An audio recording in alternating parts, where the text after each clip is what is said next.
Dan ketika orang tersebut yang kita talqinkan itu sudah mengatakan la ilaha illallah, sudah stop, jangan diajak bicara lagi.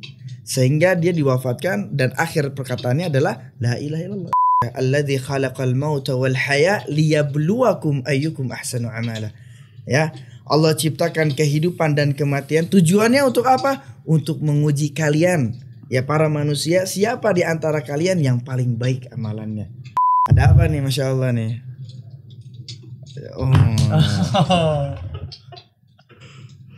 Masya Allah nih. Tobat bukan ini? Insaf kan? Oh, insaf. Ini insaf. Tema kematian agak bergetar hati. Agak tersentuh, Masya Allah ya.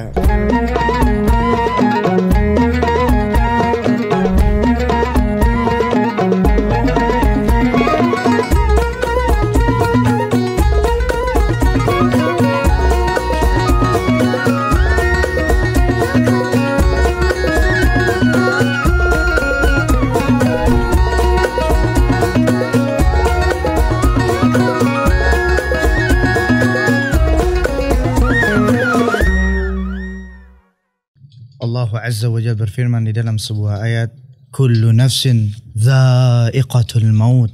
Setiap nyawa pasti akan merasakan kematian. Wa innama tuwaffawna ujurakum yawmal qiyamah. Faman zuhzi'a 'anil nar wa udkhilal jannata faqad faz. Wa mal hayatud dunya illa mata'ul ghurur. Adapun orang-orang yang dijauhkan dari api neraka kemudian dimasukkan ke dalam surga, sungguh dia telah beruntung. Dan kehidupan dunia hanyalah kehidupan yang memperdayakan. Maka dari ayat inilah kita semua harus tahu bahwa kita semua pasti akan bertemu dengan kematian. Setiap yang bernyawa pasti akan bertemu dengan kematian. Dalam kondisi apapun, baik kita masih anak kecil ataupun sudah dewasa, baik itu yang masih muda ataupun yang sudah tua, baik itu yang sakit ataupun yang sehat, baik yang kaya ataupun yang miskin, semuanya pasti akan bertemu dengan kematian.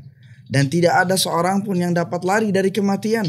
Meskipun kita bersembunyi di sebuah tempat yang kecil sekalipun, ataupun kita bersembunyi di atas langit, ataupun kita bersembunyi di dalam tanah sekalipun, kematian pasti akan menghampiri kita semua. Allah Azza wa Jalla berfirman, "Ainama takunu yudrikumul maut walau kuntum fi burujin musyayyadah." Di mana saja kalian berada, kematian pasti akan mendapatkan kalian walaupun kalian berada di benteng yang sangat kokoh. Dan juga ketika telah tiba ajalnya seseorang, ajal tersebut tidak bisa diakhirkan ataupun dimundurkan. Semua telah dituliskan oleh Allah Azza wa Jalla. Ajal setiap manusia, setiap dari kita telah ditentukan ajalnya oleh Allah Azza wa Jalla. Sebagaimana yang Allah firmankan, walikulli ummatin ajal, fa idza jaa ajaluhum la yastakhiruna sa'atan wa la yastaqdimun. Dan setiap umat itu memiliki ajalnya masing-masing, memiliki batas waktunya masing-masing. Apabila telah datang ajalnya kepada mereka, mereka tidak dapat mengakhirkannya walaupun hanya sesaat, dan juga tidak dapat memajukannya. Maka dari itu setiap dari kita pasti akan bertemu dengan kematian. Dan juga Umar ibn Khattab radhiyallahu ta'ala anhu mengatakan, kullu yawmin yuqalu fihi mata fulan wa fulan wala budda min yawmin yuqalu fihi mata Umar. Setiap hari dikatakan fulan telah wafat, fulan telah wafat, maka akan ada suatu hari nanti yang disebutkan di dalamnya Umar telah wafat. Maka dari itu setiap dari kita tidak tahu kapan kita akan mati. Mungkin besok, mungkin lusa, atau mungkin minggu depan atau bulan depan. Kita tidak ada yang tahu kapan kita akan mati. Tapi yang jelas setiap dari kita pasti akan bertemu dengan kematiannya, pasti akan bertemu dengan ajalnya, entah kapanpun itu. Maka setiap dari kita harus benar-benar mempersiapkan, karena Rasulullah Sallallahu Alaihi Wasallam menyebutkan dalam sebuah hadis bahwa orang mukmin yang cerdas di antaranya itu adalah yang mereka itu banyak mengingat kepada kematian dan paling baik perbekalannya untuk menghadapi hari setelah kematian. Maka kematian adalah sesuatu yang hak, sesuatu yang pasti akan terjadi. Namun sebelum adanya kematian itu sendiri atau sebelum kita menghadapi kematian, ada sebuah peristiwa yang sangat dahsyat dan sangat menyakitkan, yaitu peristiwa sakaratul maut, yaitu detik-detik menjelang kematian.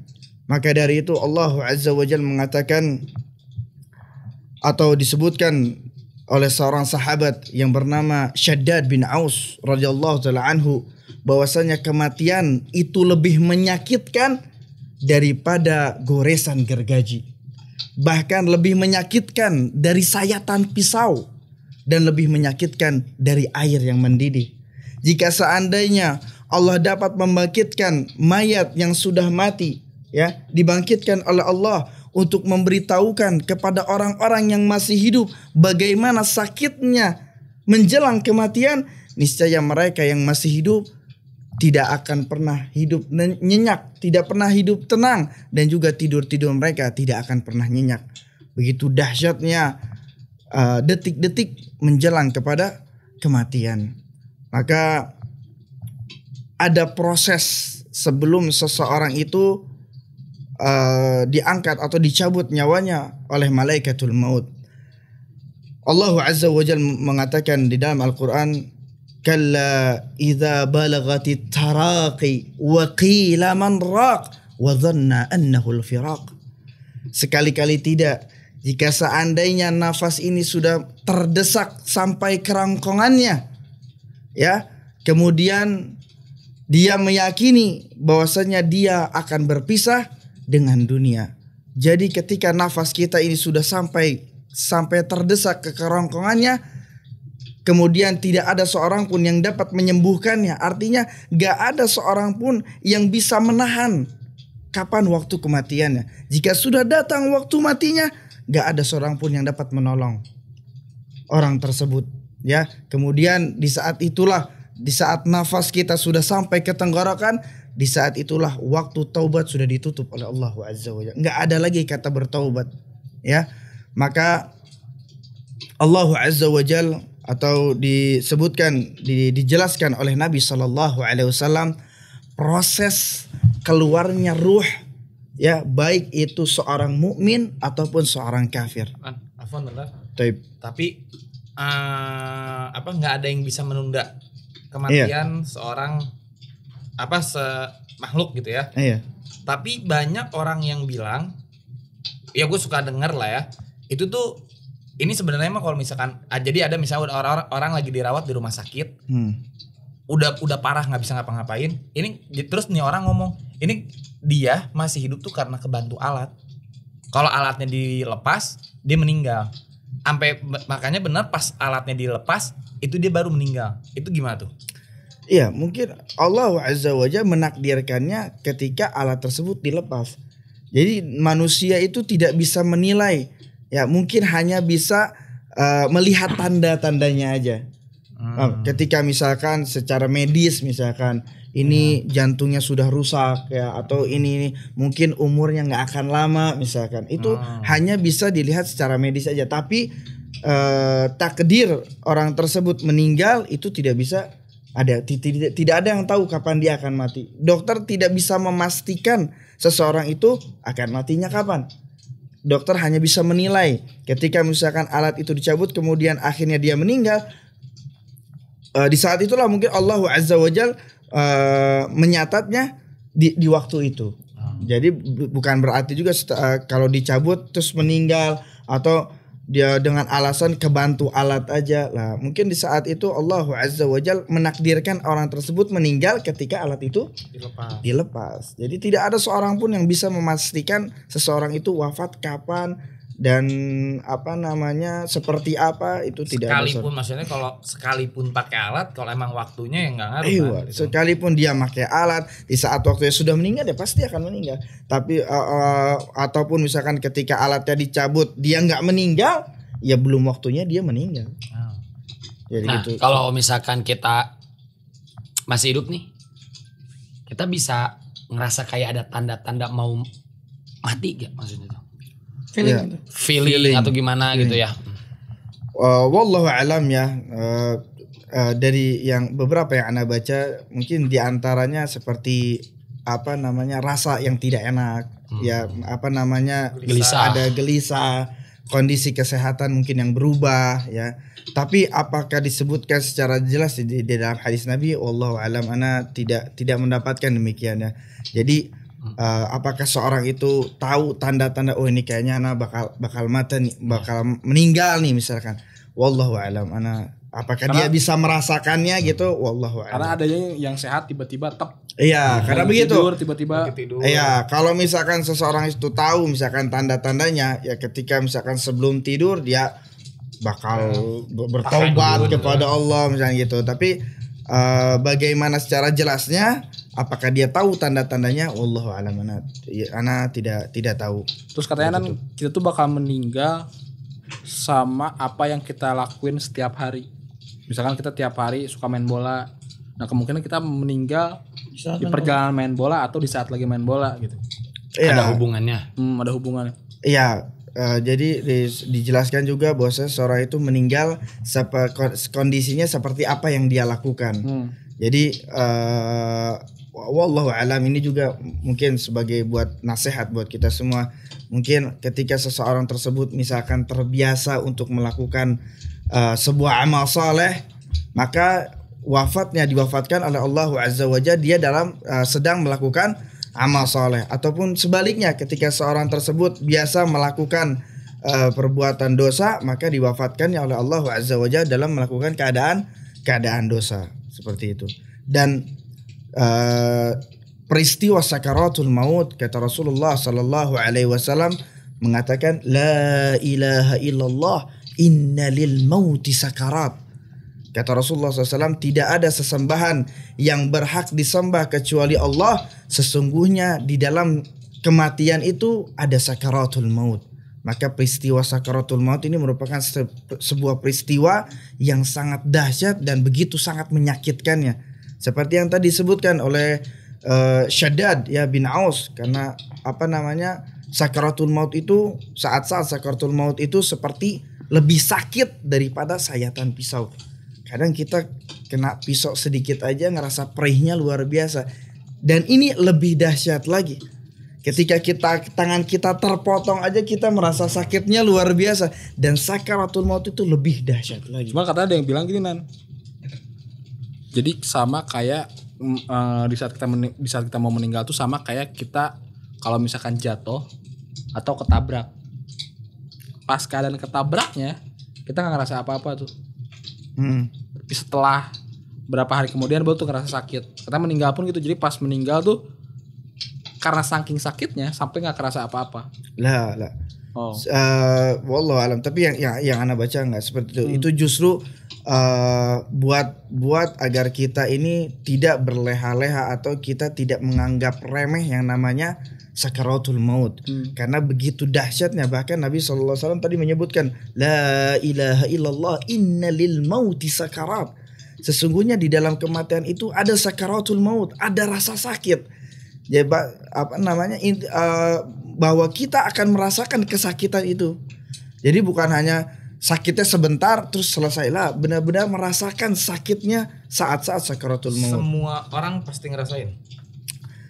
Dijelaskan di hadis Nabi SAW ya, ada orang-orang yang di saat sakaratul maut itu diberikan kemudahan oleh Allah Azza wa Jalla.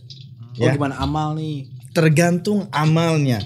Orang yang saleh, orang yang beriman kepada Allah, orang yang taat kepada Allah, banyak melakukan amal saleh, orang-orang yang baik, masya Allah ya. Itu disebutkan oleh Nabi SAW ya, sebelumnya di saat orang tersebut, orang yang baik tersebut sedang dalam keadaan sakaratul maut, kata Nabi SAW, nanti para malaikat senantiasa akan turun di samping orang tersebut sejauh mata memandang. Malaikat-malaikat akan turun Itu banyak banget. sejauh mata memandang, banyak luar biasa. Tatanazzalu alaihimul malaika. Malaikat-malaikat akan turun duduk di sampingnya membawa kain kafan dari surga, dan kain tersebut dipakaikan wangi-wangian dari surga juga. Kemudian setelah malaikat-malaikat tersebut duduk di samping orang tersebut, akhirnya datanglah malaikatul maut. Kemudian malaikat maut mengatakan kepada jiwa tersebut, wahai jiwa yang tenang, wahai jiwa yang baik, keluarlah menuju ampunanmu. Kemudian ruh tersebut akhirnya keluar dengan mudahnya seperti air yang keluar dari mulut kendi. Ketika kita menuangkan air itu keluar dengan mudahnya. Seperti itulah arwah seorang muslim, seorang mukmin itu akan keluar dari jasadnya. Mukmin apa muslim? Seorang mukmin, seorang yang beriman kepada Allah, artinya dia orang yang baik, yang taat ya. yang taat beribadah kepada Allah, dia akan diwafatkan dalam keadaan mudah. Kalau pas meninggal baca syahadat itu diucapkan di lisan atau di dalam hati kan? Oh. Taib, ketika misalkan di dalam hadis Nabi SAW dikatakan man akhiru kalamihi la ilaha illallah dakhalal jannah. Di antara tanda-tanda husnul khatimah seseorang itu yaitu di akhir perkataannya ketika menjelang wafat adalah kalimat la ilaha illallah, maka dia akan masuk surga. Maka yang dijelaskan di hadis Nabi ini diucapkan. Jadi bukan di dalam hati. Bukan dalam hati tapi Nggak bisa berarti diucapkan. kalau dalam hati, nak. Maka dari itulah ada yang disebut dengan talqin. Talqin itu melafazkan mayit agar bisa mengucapkan la ilaha illallah. Dan juga di saat kita mentalqin, ya talqin itu kita membacakan la ilaha illallah kepada orang yang sedang sakaratul maut, sedang dalam keadaan sakaratul maut, maka kita mentalqinkan, Dipandu gitu ya. dipandu. Dan juga yang perlu kita yang perlu kita perhatikan, di saat kita mentalkin mayit atau di saat kita mentalkin seseorang yang dalam keadaan sakaratul maut, orang yang dalam keadaan sakaratul maut itu merasakan haus yang luar biasa, sulit untuk berbicara, merasakan haus yang begitu dahsyat. Maka dari itu kalau kita melihat orang dalam sakaratul maut itu sulit buat berbicara, itu sangat sulit karena nafasnya ini udah susah untuk dia bernafas. Maka di saat mentalkin, kita talkin dengan pelan-pelan. Ya, kita talkinnya, kita bimbing dia itu dengan cara pelan-pelan. Bukan karena kebanyakan orang itu mentalkinnya apa? La ilaha illallah, la ilaha illallah. Itu saat orang sakaratul maut itu susah untuk benar-benar mencerna apa yang kita omongkan. Ya, karena dia sudah mulai berpikir kemana-mana, kalang kabut, ibaratnya tuh susah untuk berbicara. Maka itu dipandunya dengan pelan-pelan. La ilaha illallah, pelan-pelan.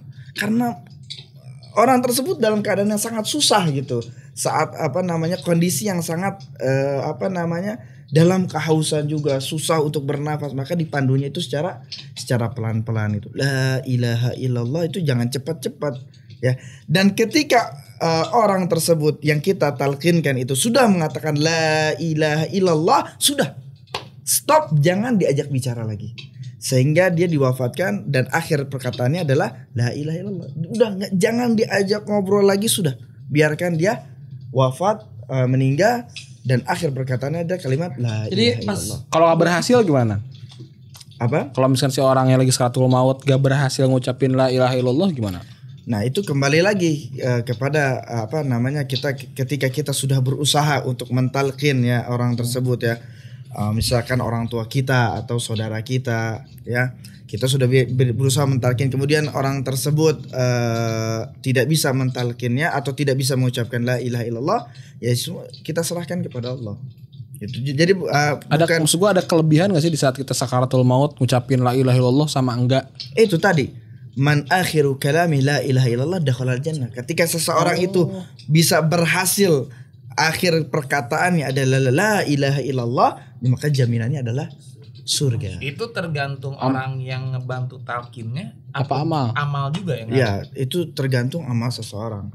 Ketika amal tersebut dia banyak melakukan kebaikan, maka akan dimudahkan oleh Allah Subhanahu wa taala. Jadi tergantung tergantung amalan seseorang. Ya itu kemudian bicara tadi masalah ruh ya, ruh keluarnya jasad. Ketika dia orang yang baik, maka para malaikat akan senantiasa turun ya, berada di sampingnya ya. Kemudian juga dia akan diperintahkan untuk keluar dengan cara yang baik ya, dengan seperti air yang keluar dari mulut kendi. Kemudian setelah itu malaikat akan berebut ya, akan berebut untuk memegang arwah tersebut, ruh yang baik tersebut. Mereka ini berlomba-lomba pengen megang dan pengen ngafanin ruh tersebut dengan kain kafan yang dari surga tersebut. Masya Allah, berebut malaikat. Subhanallah. Dan adapun orang yang disebutkan dalam hadis itu orang yang kafir, ataupun juga di riwayat yang lain orang yang mujrim, orang yang banyak melakukan kejahatan, orang yang banyak melakukan keburukan, maka ketika malaikat-malaikat itu turun, malaikat-malaikat yang turun adalah malaikat-malaikat yang bermuka seram, malaikat-malaikat yang kasar, ya, yang mereka akan duduk di sampingnya sejauh mata memandang. Nah, Nan, berarti saat kita ngalamin sakaratul maut, kita bisa lihat malaikat dong. Sebelum ruhnya kecabut nih dari jasad. Secara apakah secara kasat mata kita bisa melihat malaikat? Wallahu alam. Cuman kita bisa merasakannya. Ya, bisa merasakan. Maka dari itu kan ketika seseorang itu dicabut, maka otomatis mata ini akan melihat ruhnya itu akan pergi. Berarti kita ngelihat ruh kita keluar. Iya, maka dari itu kan mata itu akan mengikuti ruh itu keluar. Ya. Mata itu akan mengikuti kemana ruh itu akan keluar. Oh, makanya kebanyakan yang meninggal itu dalam keadaan matanya kebuka, melihat ke atas. Ya, maka dari itu kan ketika misalnya kita ngelihat ada seseorang mayat, ketika ada misalkan mayat atau kita jenazah yang mungkin di saat itu matanya sudah terbuka, maka kita harus menutup mata orang tersebut. Dan ketika maka itu ruh orang yang berbuat kerusakan, banyak melakukan kemaksiatan, akhirnya di saat malaikat maut itu datang, malaikat maut akan berada di samping kepalanya. Kemudian apa yang dilakukan? Wahai jiwa yang buruk, keluarlah. Di saat jiwa tersebut atau ruh tersebut tidak keluar, maka malaikat maut akan menariknya secara paksa. Seperti apa? Seperti orang atau seperti mata besi yang menarik kain wol yang sedang basah. Dipaksa dengan luar biasa, dengan tarikan yang begitu dahsyat. Makanya kan mungkin kita mungkin ada yang pernah lihat ketika orang dalam sakaratul maut, ketika ditarik dia kepalanya sampai ke belakang. Itu di saat malaikat maut sedang menarik ruh tersebut untuk keluar. Dari sini, Nan? Apa dari mulut? Nah, disebutkan ya hadisnya dari kepala. Ubun-ubun lah ya. Dari ubun-ubunnya. Dan kalau misalkan ada yang meninggal tuh setelah meninggalnya tuh keadaan senyum. Itu apakah tanda-tanda baik? Apa ketika meninggalnya senyum? Wallahu a'lam. Apakah itu merupakan sebuah tanda baik?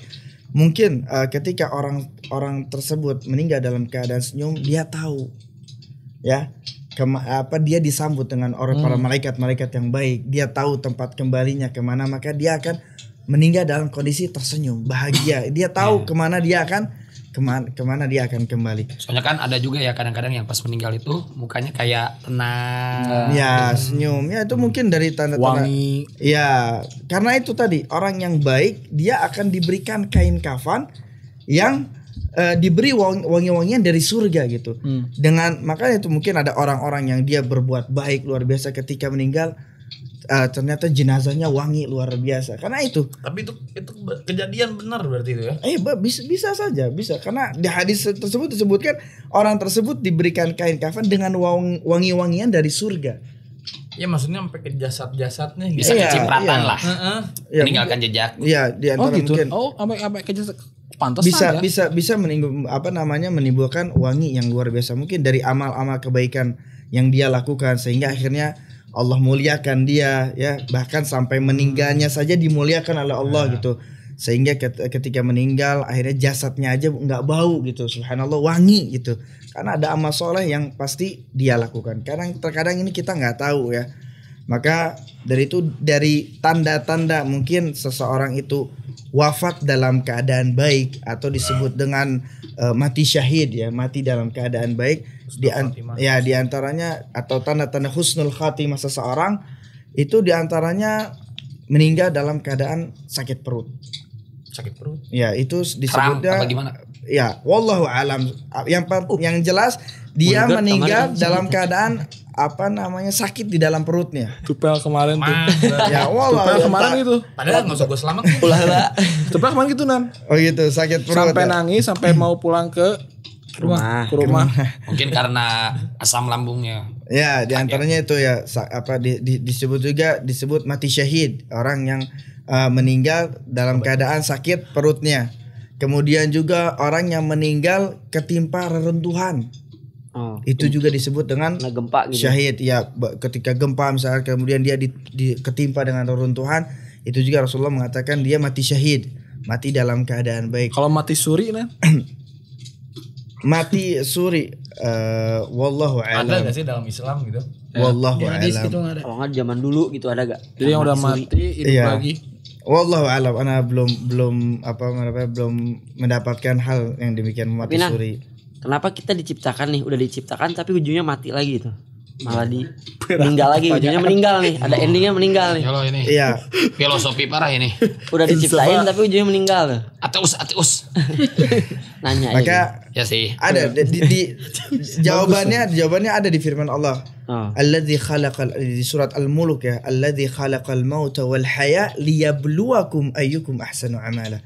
Ya, Allah ciptakan kehidupan dan kematian, tujuannya untuk apa? Untuk menguji kalian. Ya para manusia, siapa di antara kalian yang paling baik amalannya? Ya, tujuannya agar kita ini menjadi orang yang paling baik amalannya.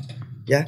Dan goals atau tujuan kita diciptakan oleh Allah agar kita beribadah kepada Allah Azza wa Jalla, yang mana nanti manfaatnya balik lagi kepada diri kita sendiri.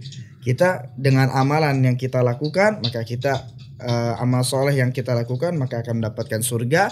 Jika amal keburukan yang lebih banyak kita lakukan, ya kembalinya kita na'udzubillah ke dalam api neraka. Kalau meninggal di hari Jumat itu ada ini. Ya, sebagian juga orang mengatakan kalau misalkan meninggal hari Jumat termasuk tanda-tanda husnul khatimah ya. Mati dalam keadaan baik. Ya. Wallahu a'lam, mungkin karena hari Jumat adalah hari yang baik. Ya, ketika seorang mungkin meninggal di malam Jumat atau di hari Jumat, maka dia meninggal dalam keadaan baik. Tapi kita berhusnudzon, berbaik sangka, mudah-mudahan ya orang tersebut meninggal di hari Jumat ada tanda sebagai bahwasanya dia meninggal dalam keadaan Cuma baik. kalau dalam riwayat apa gimana gitu nggak ada. Wallahu alam. Kalau apakah tanda tersebut di hari Jumat tanda yang baik, wallahu alam, ana tidak Kalau tahu. bulan puasa kan kadang ada orang juga yang apa sama kayak hari Jumat bulan puasa juga. Ya, mungkin ya seperti kita berharapnya karena bulan puasa adalah bulan yang baik, ya maka kita juga berharap orang tersebut meninggal dalam keadaan baik karena dia berada atau meninggalnya di bulan baik. Katanya di bulan puasa orang-orang yang udah meninggal di alam kubur disiksanya berhenti dulu katanya. Siksaan alam kuburnya berhenti dulu di bulan puasa. Kalau hal demikian wallahu alam, tapi ada sebuah riwayat bahwasanya Allah Azza wa Jalla di bulan puasa itu membebaskan orang-orang yang utaqau minan nar, membebaskan orang-orang yang masuk surga. Orang-orang yang masuk neraka, membebaskan orang-orang yang masuk neraka. Tadinya orang tersebut masuk ke dalam neraka, tapi di bulan puasa Allah banyak membebaskan hamba-hambanya dari api neraka. Tapi apakah siksa kubur di alam kubur itu berhenti? Wallahu a'lam, enggak tahu. Dan yang jelas bahwasanya yang harus kita fahami dan harus kita renungkan baik-baik, bahwasanya kita semua ini pasti akan bertemu dengan ajalnya. Setiap dari kita pasti akan bertemu dengan kematian. Maka dari itu kita harus benar-benar mempersiapkan bekal dengan sebaik-baiknya ya. Kalau tadi apa aja tadi jadinya? Meninggal dalam keadaan baik, sakit perut, tertimpa reruntuhan. Di antaranya sakit perut, sakit yang diderita di perut, kemudian tertimpa reruntuhan, tenggelam di baik itu di lautan atau tenggelam di sungai atau tenggelam dimanapun. Ini juga termasuk dari syahid yang dikatakan oleh Nabi SAW. Kemudian juga meninggal dalam keadaan berihram, artinya sedang umroh ya atau sedang haji, mencari nafkah. Disebutkan juga di saat seseorang itu sedang mencari nafkah, ini orang tersebut sedang berjihad di jalan Allah. Ya, orang yang sedang mencari nafkah kemudian meninggal, maka dia sedang berjihad di jalan Allah Azza wa Jalla. Banyak sekali. Berihram tuh pas lagi umrohnya apa misalnya kita baru berihram belum sempat umroh, itu juga udah termasuk belum? Ya, karena niat kita sudah untuk berihram, ketika misalkan qadarullah Allah wafatkan dia, maka dia insyaallah dibangkitkan atau termasuk dari ya orang yang seseorang yang mati syahid, itu mati dalam keadaan baik. Sedih. Insyaallah. Dan juga ketika seseorang yang meninggal saat dia memakai ihram, maka dia diwafatkan atau dikafani dengan kain ihramnya. Bisa? Iya, karena iya. Jadi ditutup aja gitu. Makanya itu ketika orang-orang yang ihram, kalau kita lihat ya, ente mungkin pernah lihat di video atau orang-orang yang wafat di saat ihram, itu mukanya nggak ditutupin. Dalam keadaan dia berihram. Itu bukan kan dengan ihram tuh begini kan, sebelah kebuka kan. Iya. Cuman dijadi untuk jadi kepalanya doang gitu yang nongol. Iya, kepalanya aja yang terlihat gitu. Wajahnya itu tidak tertutup di apa namanya? Di kuburan gitu. Di kuburan seperti itu. Oh, jadi nggak kayak kalau bahasa Indonesia mah dipocongin lah ya. Ya, kalau kita yang meninggal misalkan kan kita pakai kain kafan ya. Oh, berarti ditutupin. Kalau kita yang belum tentu, siapa tahu kita juga ihram. Gini, amin, berarti amin. keadaannya itu sama kayak yang orang berjihad dong ya. Iya, Jadi, orang yang berjihad itu ketika meninggal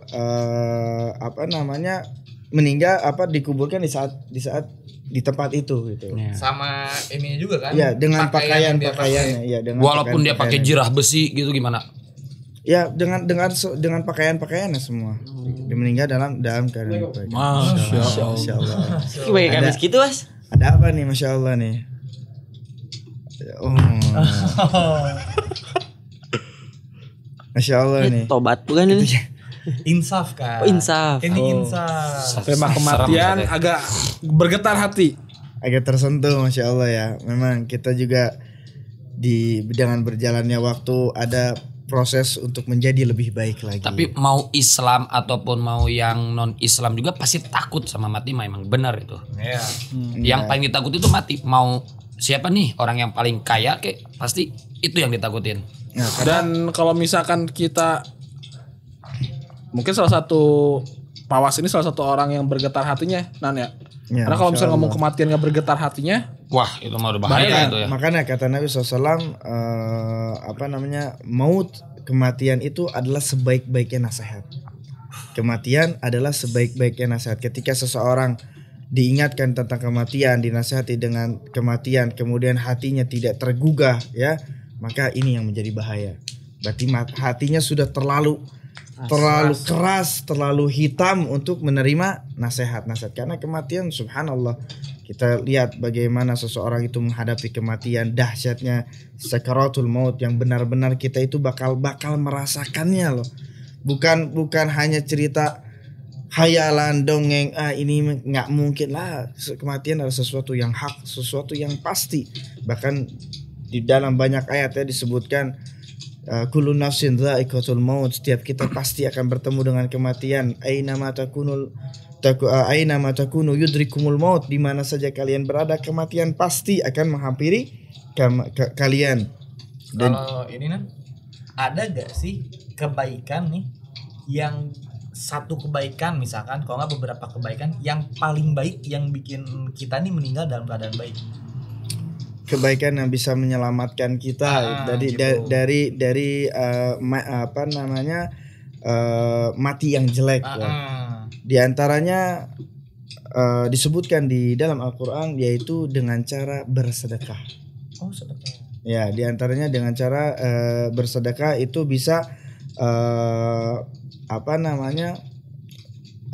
agar kita menghindarkan kita dari mati yang buruk, suul khatimah. Di antaranya itu dengan cara bersedekah. Dan gini kan kita tuh selalu mungkin kayaknya dari nggak semua orang, cuman kayak rata-rata orang selalu mikir gini, pede dia bakal besok hidup lagi, pede umur dia tuh bakal sampai umur 60-70 tahun. Jadi di saat kita umur gitu loh. Di saat kita umur sekarang 20-30 masih lama umur 60.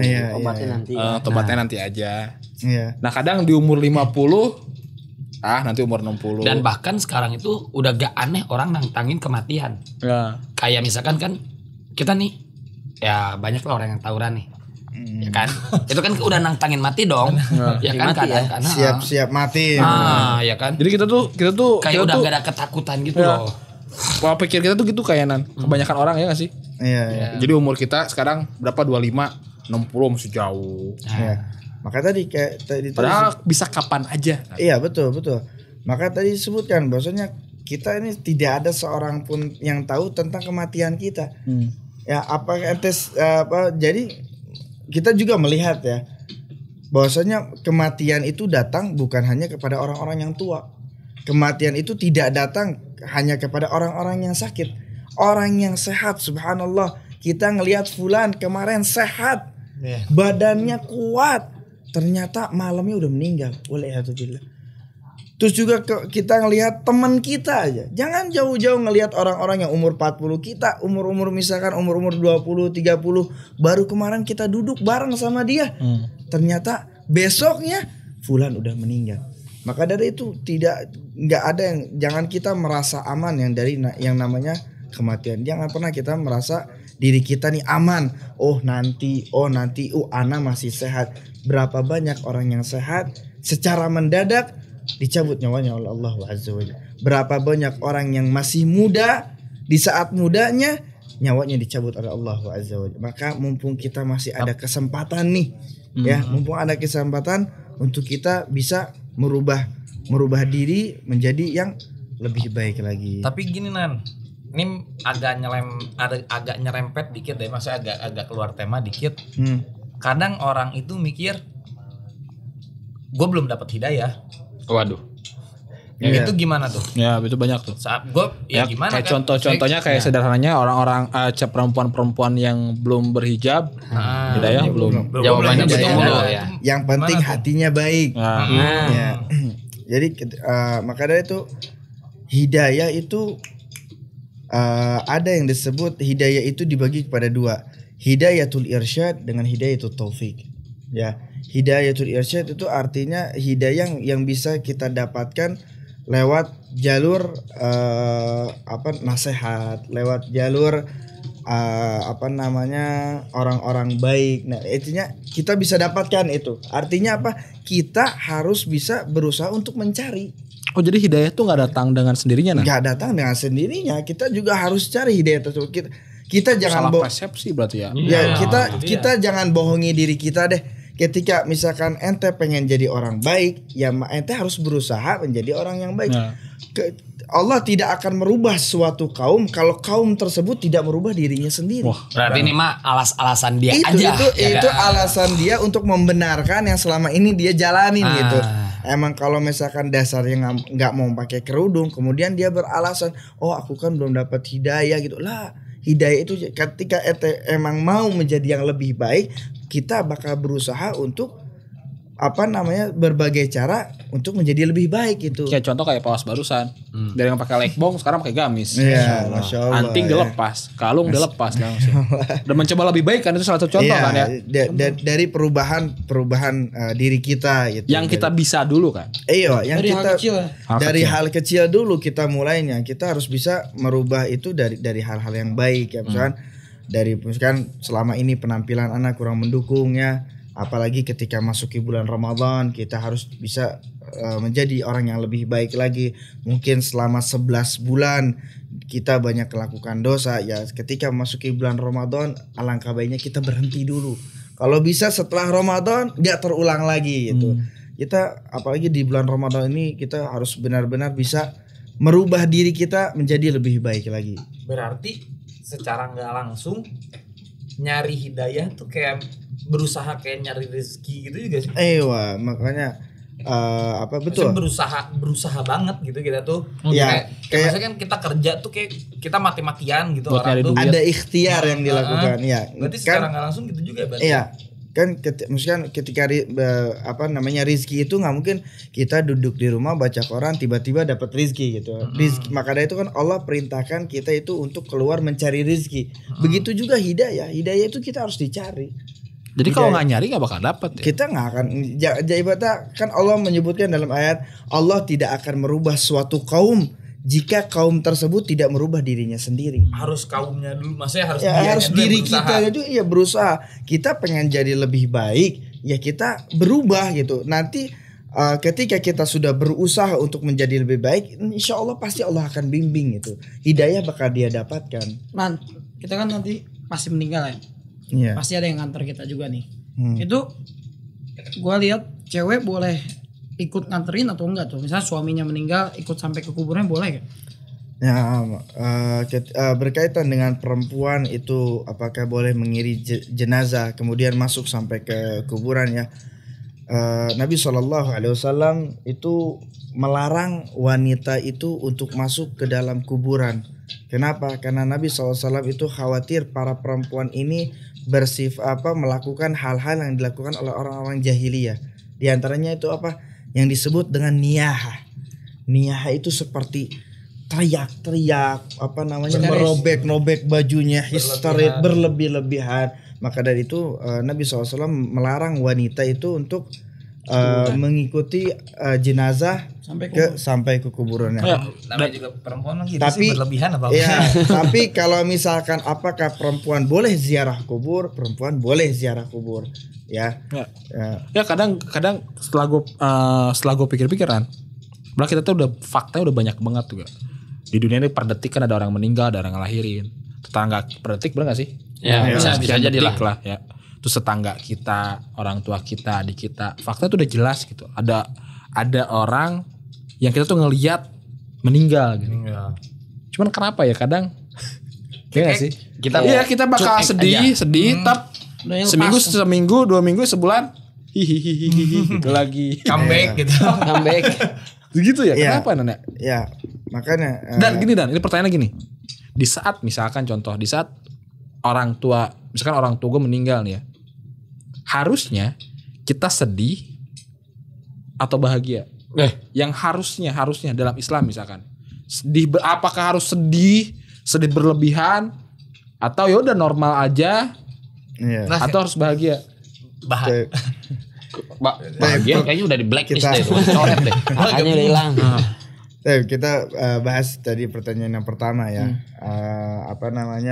Kadang di saat kita melihat kejadian kematian kita mungkin ngerasa tersentuh ya, atau di saat kita berbicara kematian kita merasa takut ya, kita merasa hati kita nih ya Allah kita kadang mengingat dosa apa sih tapi setelah kita keluar dari kuburan ya terus seakan-akan itu hilang gitu ya. Maka dari itu Nabi SAW menyebutkan dalam sebuah hadis aksiru hadimil ladzat ya. Aksiru hadimil ladzat artinya apa? Perbanyaklah oleh kalian penghancur segala kenikmatan, yakni al-maut. Maka dari itu kita ini diperintahkan oleh Rasulullah SAW untuk banyak-banyak mengingat kematian. Karena dengan kematian tersebutlah kita tahu hakikat kita sebenarnya. Kita hidup di dunia ini gak akan lama dan kita ini pasti akan mati loh. Ini nih tempat kembalinya kita nih. Rumah yang kita bangun dengan begitu mewahnya, harta yang kita kumpulkan begitu banyak ya, semua ini kita akan tinggalkan. Istri-istri kita, anak-anak kita semuanya akan kita tinggalkan. Sekuat apapun. Iya, sehebat apapun kita punya kekuasaan yang luar biasa ya. Baik itu dia seorang raja ataupun apa itu semua kekuasaannya akan dia tinggalkan. Nggak ada yang dia bawa kecuali apa? Amal saleh. Itulah nanti yang akan menemani dia di alam kubur. Jadi maka dari itu kita harus banyak-banyak juga mengingat kematian agar kita bisa sadar gitu bahwa kita ini di dunia ini nggak akan selamanya. Kemudian juga terkait ketika orang tua kita meninggal, apakah kita harus menangis yang luar biasa ya atau kita biasa aja? Kalau biasa aja anak rasa sih ini kurang ajar namanya. Bahagia, Ya, apalagi apalagi sampai bahagia. Kalau misalkan kita tahu orang tua kita adalah orang yang soleh, masya Allah. Maksudnya gini lah, kenapa bahagia jadi gini? Di kepala gue tadi kenapa nyebut bahagia karena misalkan orang tua tuh udah sakit parah, ngelihat selalu ini jalan yang terbaiknya mungkin. Jalan yang terbaik. Karena kalau misalkan orang yang kena sakit parah sebelum meninggal itu dosanya dihapusin pelan-pelan. Ya, betul. Maka dari itu kan, ketika kita melihat misalkan orang tua kita adalah orang tua yang soleh, kemudian atau mungkin orang tua kita diberi sakit yang luar biasa, ya, yang mana sakit tersebut adalah mengurangi dosa-dosa orang tua kita, kemudian akhirnya Allah cabut, kita boleh mungkin merasa tenang ya, bukan merasa bahagia ya. Lebih ke Mungkin ikhlas gak sih? Ya, lebih ke Ikhlas. Iya, lebih mengikhlaskan. Akhirnya ya Allah, mungkin orang tua kita akhirnya tidak merasakan sakit tersebut gitu, merasa lebih tenang, lebih ikhlas lah. Terus kemudian apakah kita harus terlalu sedih yang luar biasa? Ya, kita juga harus tahu bahwasanya ini merupakan kita, apa yang kita miliki ini sebetulnya semua titipan dari Allah. Innalillahi wa inna ilaihi rajiun. Ayo, masya Allah. Maka dari itu kan dari kata innalillahi wa inna ilaihi rajiun, kita ini semua milik Allah dan kita semua ini akan kembali kepada Allah. Artinya apa? Boleh kita menangis, ya, boleh kita merasa sedih dengan kehilangan orang tua kita yang selama ini melahirkan kita, yang selama ini mengajarkan kita, ya, insyaallah. Kita boleh menangis ya, kita boleh bersedih, tapi ingat tidak boleh terlalu berlebihan karena pada hakikatnya kita ini semua milik Allah dan akan kembali kepada Allah Azza wa Jalla. Nah, ini sebagai kita nih yang ditinggalkan, ada gak amalan atau doa buat orang yang meninggal nih? Biar tuh kita harapan kita dia biar masuk surga gitu. Ya, atau lebih tepatnya gini, bisa gak sih kita ngebantu di dunia ini buat orang tua kita biar nggak kena siksa kubur, biar dapat pahala. Iya. Di antara bakti seorang anak kepada orang tuanya yang sudah meninggal itu disebutkan oleh Nabi SAW, yaitu dengan cara bersedekah atas nama mereka. Ada seseorang datang kepada Rasulullah SAW, ya Rasulullah, inna abi mat wa taraka malan, ya, wahai Rasulullah, sesungguhnya ayahku itu telah wafat dan kemudian ayahku ini meninggalkan harta warisan. Ya, apakah boleh aku bersedekah atas namanya? Kemudian Rasulullah SAW mengatakan, na'am, ya boleh. Artinya ketika kita bersedekah atas nama orang tua kita, ya maka insya Allah pahalanya itu akan sampai kepada orang tua kita. Dan juga yang kedua itu dengan doa, ya, dengan doa untuk orang tua kita, di antaranya adalah mengucapkan apa? Rabbighfirli wa liwalidayya warhamhuma kama rabbayani shaghira. Ya, Nabi SAW mengatakan dalam sebuah hadis, idza matal insan inqata amalu illa min thalath. Jika manusia mati itu terputus seluruh amalannya kecuali 3 perkara. Apa itu? Sedekah jariyah, ilmu yang bermanfaat, dan doa anak soleh yang dia doakan kepada orang tuanya. Maka doa seorang anak ini jika dia tulus, ikhlas, ya, kepada Allah Azza wa Jalla untuk orang tuanya, maka insyaallah doa tersebut akan sampai kepada orang tuanya. Kalau anak yang meninggal orang tuanya yang ngedoain? Jadi gua misalnya punya anak gua meninggal duluan lah, meninggal duluan, nah gua ngedoain nih. Bakal nyampe gak? Pasti doa. Bakal ngebantu juga berarti. Iya, bakal ngebantu doa. Bagusan mana, Nan? Bagusan doa anak buat orang tuanya apa bagusan doa orang tua buat anaknya? Dua-duanya bagus.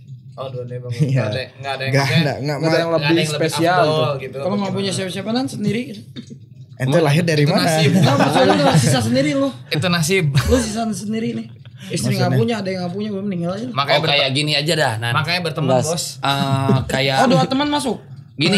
Doa sahabat yang baik, ya, apapun kita boleh mendoakan siapa saja ya. Maksudnya artinya gini, ketika kita punya orang tua, kita doakan dulu orang tua. Ya, ketika kita punya anak, misalkan doakan anak. Kemudian ketika kita pengen doakan saudara atau mendoakan tetangga atau atau doakan kaum muslimin secara umumnya. Boleh, bisa. Boleh. Satu negara gitu. Ya, satu negara agar boleh kita. Doa ini merupakan sebuah ibadah ya. Nggak dibatasi doa hanya untuk ini. Tapi yang jelas kita tidak boleh mendoakan orang kafir. Misalkan agar kalau ngedoain orang misalkan nih ada gue punya teman kafir, gue ngedoain biar dia masuk Islam. Nah, kalau misalkan doanya kebaikan agar dia dapat hidayah, agar dia masuk Islam itu boleh. Tapi doa untuk dimintakan ampun itu nggak boleh. Biarin aja gitu. Ya, ketika misalkan dia ada orang kafir misalkan meninggal, ya Allah ampunilah dia, itu nggak boleh. Biarin aja, Pak. Ya udah biarkan.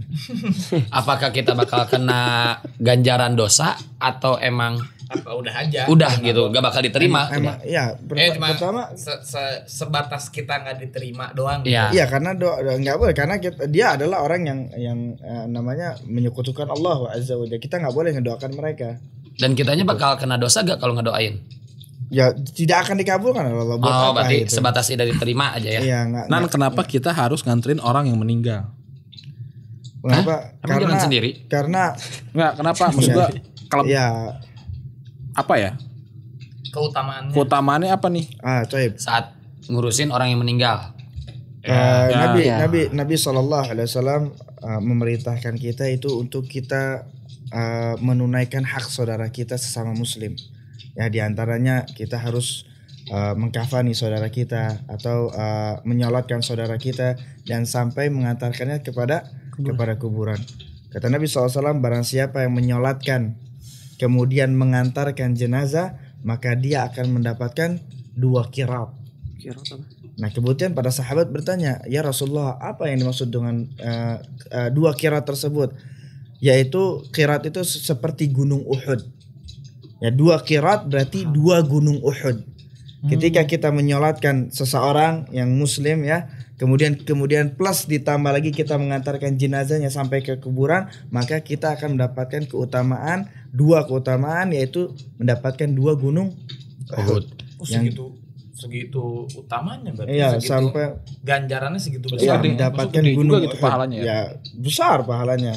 Dan juga kita menunaikan hak saudara kita.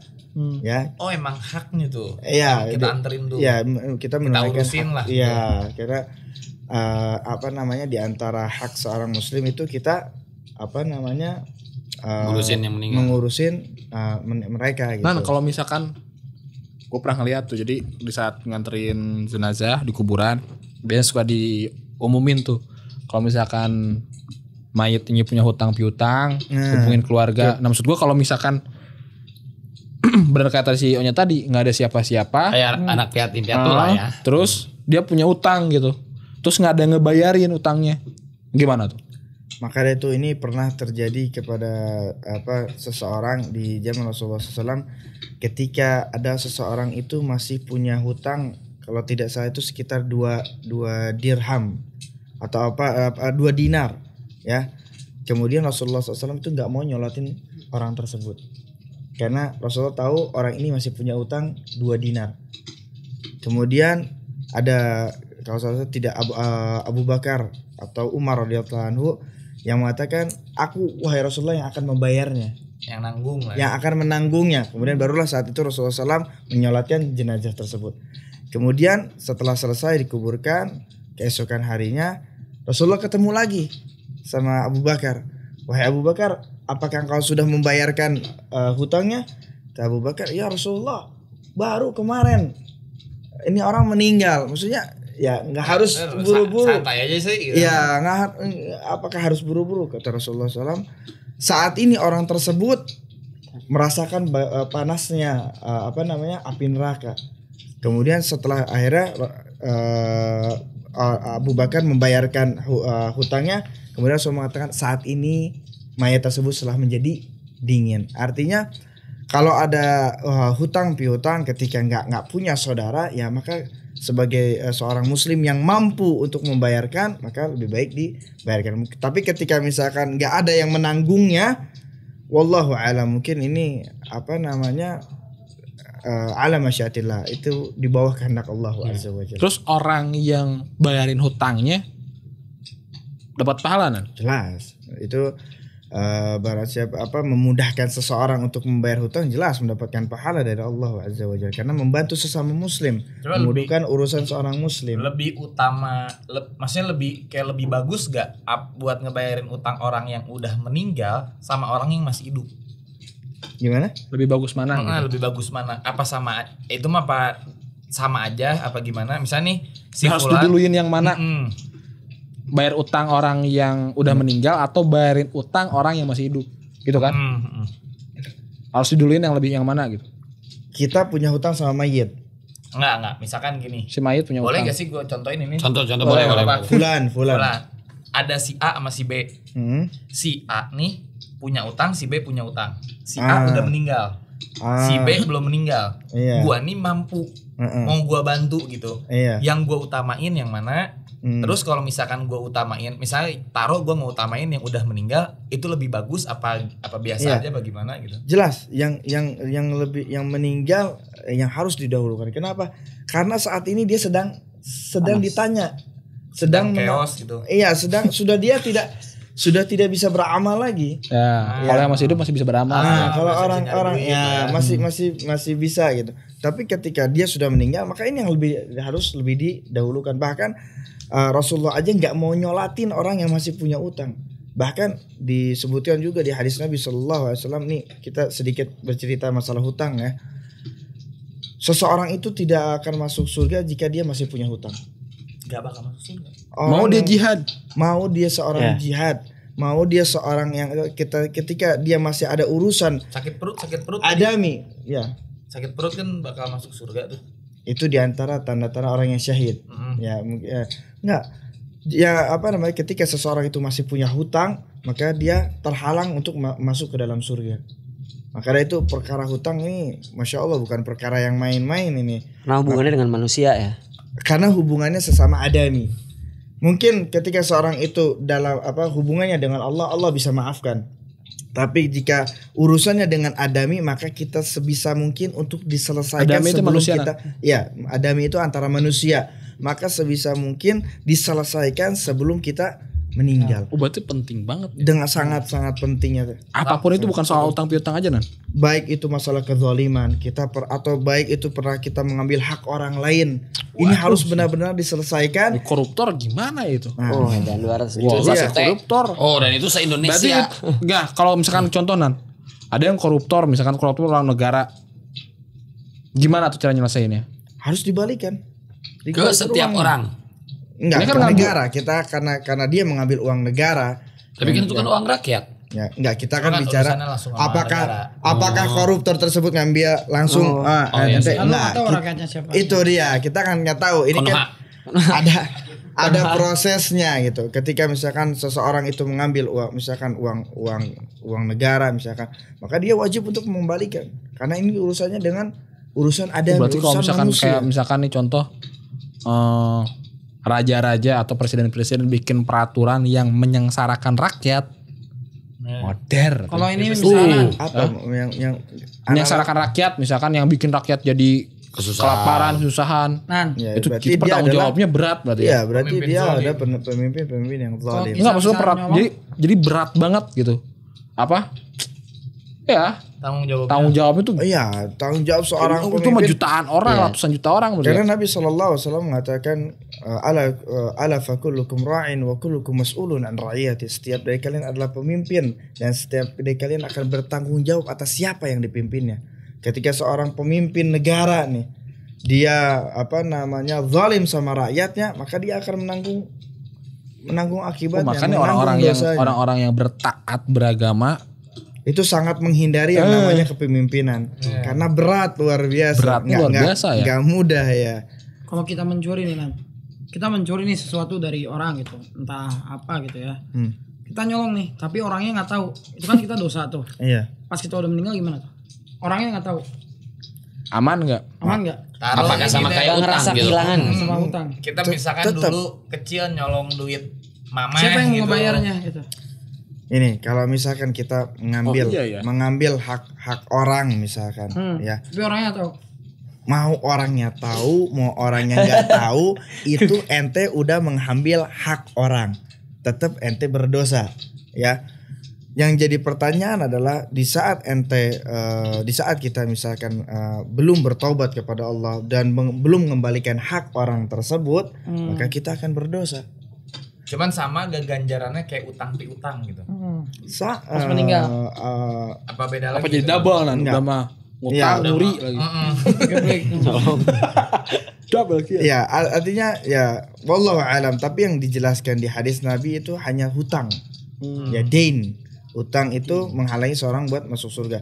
Tapi apakah kezaliman tersebut menghalangi orang tersebut masuk ke dalam surga? Ya, ketika dia misalkan belum bertobat kepada Allah, ya dia harus mempertanggungjawabkan. Berarti bahaya juga ya kalau misalnya gua makan di warung makan mana nih, gua nggak bayar kabur. Beli gorengan, Iya. makan 5, Anjir tuh orang Makan belum bayar. 2 bayar 1. Orang belum bayar tuh. Sekarang kita meninggal kan jauh nih jaraknya. Dia nggak tahu kita meninggal tapi dia masih kesel nih. Dia belum bayar tuh gimana nanti? Iya, berarti kita berdosa. intinya urusan sesama manusia harus selesai sebelum meninggal. Selesai dia. Kalau orangnya udah Maka dari meninggal. itu, makanya ada itu kan dia ketika kita sebelum tidur misalkan ya, kita misalkan ada waktu untuk sedikit merenung ya. Hari ini Anda udah pernah zalim sama siapa?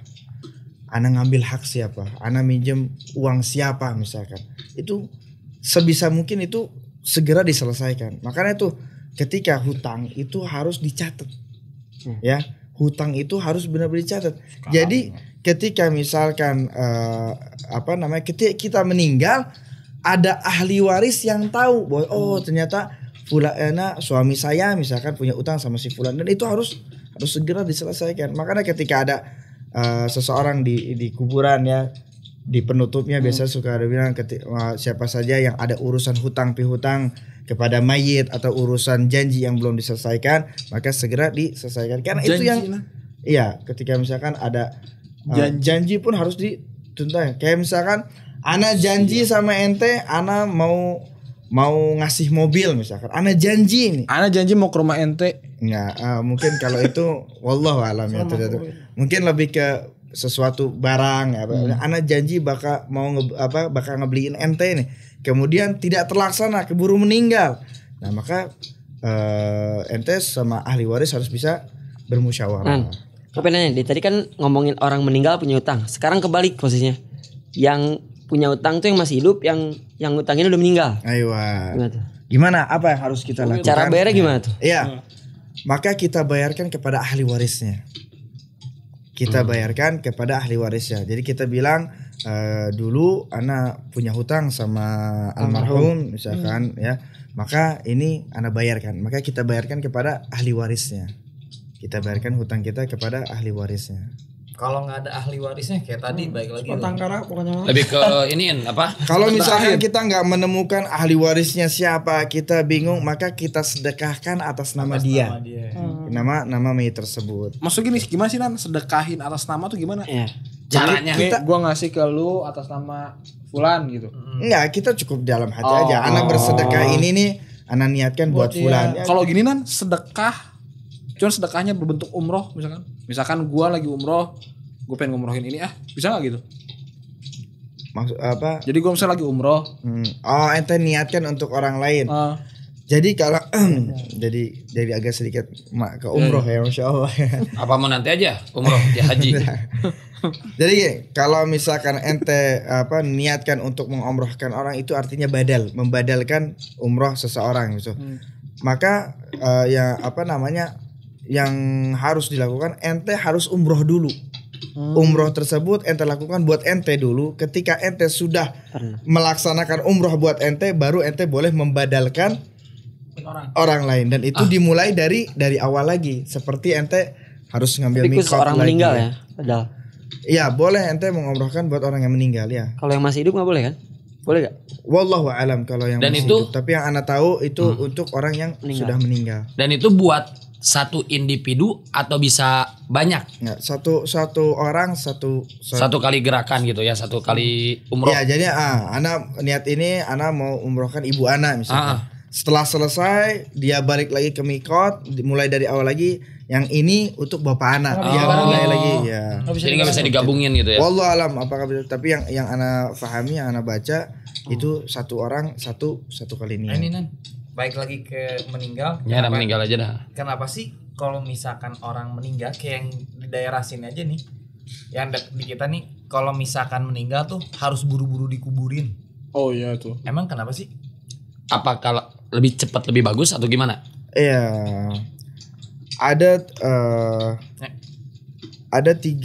tiga amalan yang harus disegerakan. Ya, para ulama mengatakan ada 3 amalan yang harus benar-benar harus disegerakan. Nggak bisa ditunda-tunda lagi nih.